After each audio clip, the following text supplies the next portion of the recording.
Tout commence ici en 1929.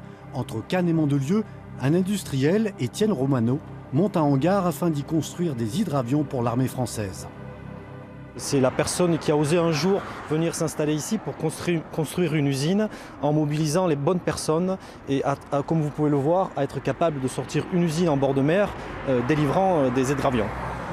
Durant la Seconde Guerre mondiale, jusqu'en 1942, Cannes, située en zone libre, est le refuge des chercheurs en aéronautique. L'activité industrielle reprend vraiment en 1947 avec les premiers missiles. Après-guerre, des engins balistiques et des fusées. Donc c'est illustré ici sur cette première pancarte.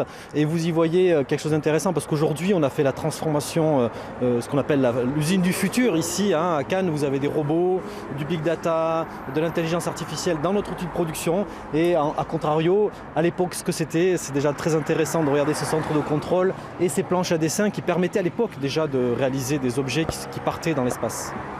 Aujourd'hui, Thales Alenia Space fabrique une dizaine de satellites par an. Télécommunications, défense, observation, météo pour les plus classiques.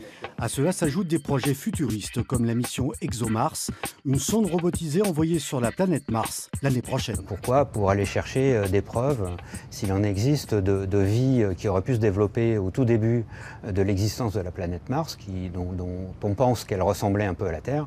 Et donc on va chercher des traces de cette vie pour comprendre l'émergence de la vie, non seulement sur Terre, mais peut-être ailleurs que sur Terre.